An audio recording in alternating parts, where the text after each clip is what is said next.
Hello, this is William Chung in Toronto. I'm going to give a demo of the enhancements I made to my Smartsheet backup tool. The main new functionality is that now you can back up your Smartsheet organization to a local folder. So first let me build the runnable jar.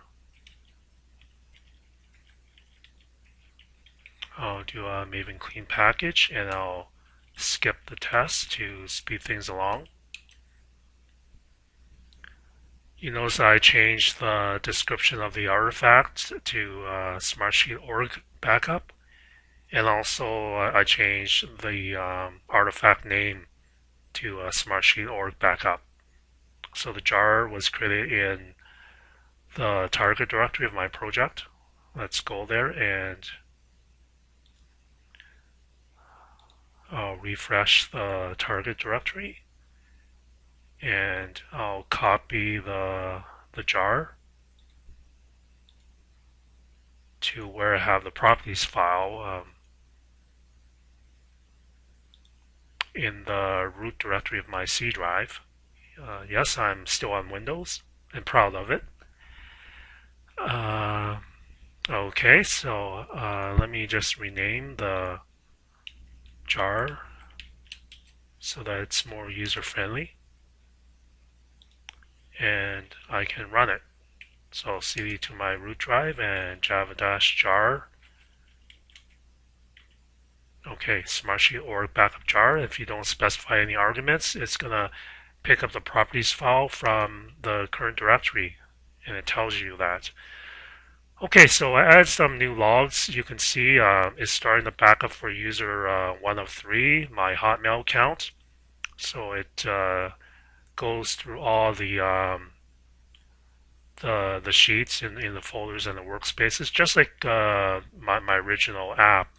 I also enhanced the log for the downloads of the attachments to be a little bit clearer. You see, once the attachment is downloaded, I use this dot dot dot, like so you can easily match up the download request with when the download actually completed for the file attachment. Okay, so this whole block is for my Hotmail account, user 1 of 3, and this next block is for user 2 of 3, which is my Gmail account. And this third user was skipped, and this is my first class Mandarin account. Okay, so let me talk a little bit about why that user skipped. In my Smartsheet account, my organization, okay, so I have my Hotmail account, which is the sysadmin, and I have my Gmail account, which is not a sysadmin, and I have this first class Mandarin account, which is still in invited status, and that's why I skipped this user.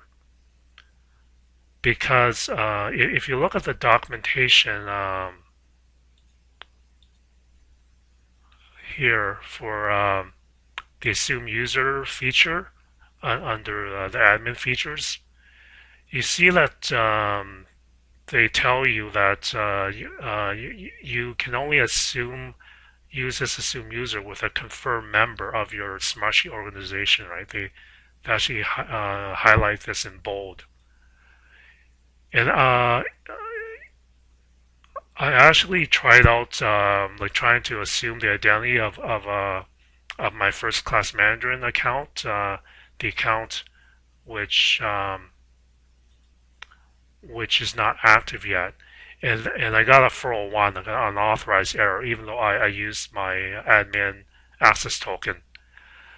So that's something to watch out for. Like that's why you need to skip all the users who are not active. Like the status returned by the REST API, the Smartsheet REST API for inactive users is pending. So I check to make sure that the user is active. Otherwise, I skip that user. Okay, and there's still like the parallel download feature that I added, right? Because you see that at the end here, there's a log saying it's waiting up to 2 minutes for any outstanding parallel download jobs, and actually it had to do this one, right? It had to wait for this download to complete desert.jpg for my Gmail account. And also I enhanced the completion log, like telling you that the order backup is done. I tell you the number of users total who were backed up, like the 2 users, and I tell you how long it took, 38 seconds. And if it takes more than 1 minute, then I tell you the stat in minutes and the number of seconds left over in the highest minute. So that is just some minor usability improvements in the logging, right? And I think it's pretty clear the with my divider lines. Uh, each block is for a particular user. So let's look at the actual folder that's created. So under the folder that you specify in the properties file, you can see here are the folders for each user using the email address as the folder name. And also in the challenge, it said that we have to be mindful of allowable characters in the directory names when we use the email addresses. But this is actually not necessary because I verify like the characters which are valid in email addresses are also valid to be used as file system entries on all the mainstream operating systems like Windows and Mac and Ubuntu, Linux, etc. So there's actually no need to do any character replacement of special characters in the email address because as long as the email address is a real like a valid email address based on the RFC, then the email address can be used as a folder name. So I just want to point that out in case you're looking at my code trying to find where I do like replacement of special characters in the email address. I intentionally don't do that because it's not necessary, and it would just waste CPU cycles during the backup. Okay, so my Hotmail account, we've seen that before. I haven't actually changed the contents of my Smartsheet hierarchy for my Hotmail account. So what you can do is the properties file that I include does have my updated access token, so you can actually run run with that properties file to check that the contents are still the same as before. And for my Gmail account, I verify that the output is valid and all the attachments are downloaded. Like, okay, this is my Gmail account, which I have open in Firefox. You can see there. Here's my Gmail email address here, and it has these 4 attachments like these flowers, tulips, chrysanthemum, hydrangeas, and desert. And those show up in the backup, as you can see, right?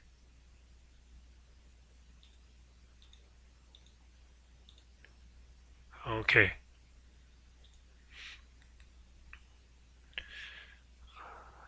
I added a new feature for the backup, a bonus feature, I mean, and that's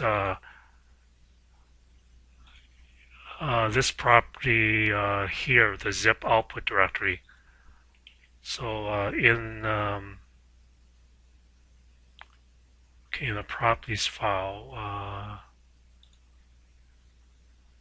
Actually, let me just delete this backup folder, clean things up, and in the properties file here, I can add this new property and set it to true. So this zip output directory, what it does, it tells the app to zip up the output directory, and that's helpful for saving space. Like if you're doing these backups all the time, and if there are lots of users with lots of attachments and lots of sheets, like large sheets in your organization, right? Okay, so let's run the backup again. Okay, so it's probably going to take like around 40 seconds, right? It should take like about the same time. Okay, so while that's going on,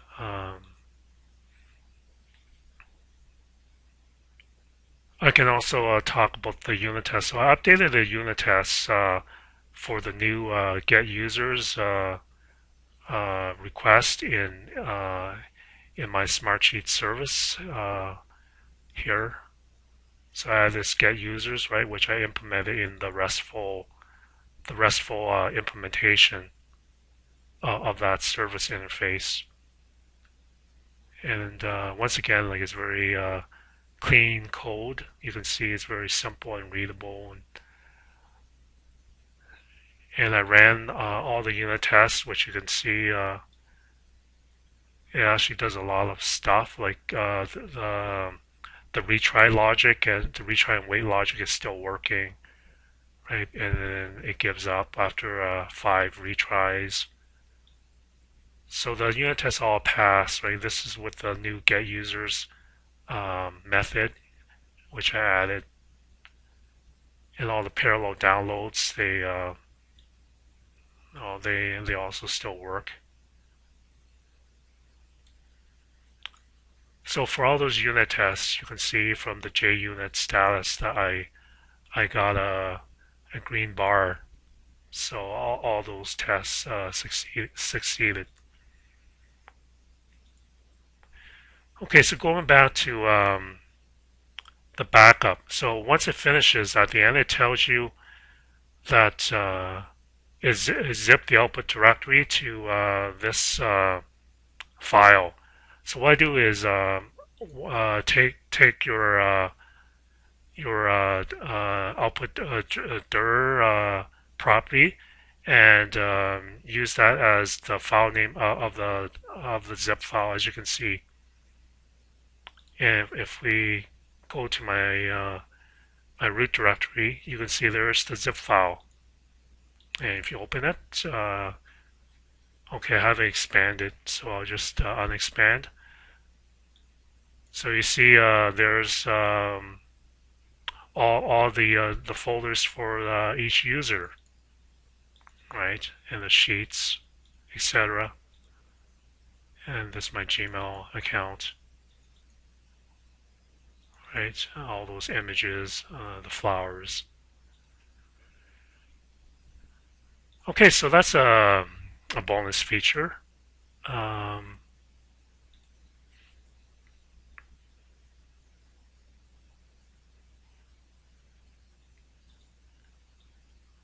okay, so that's the demo, and I hope you like the improvements I made.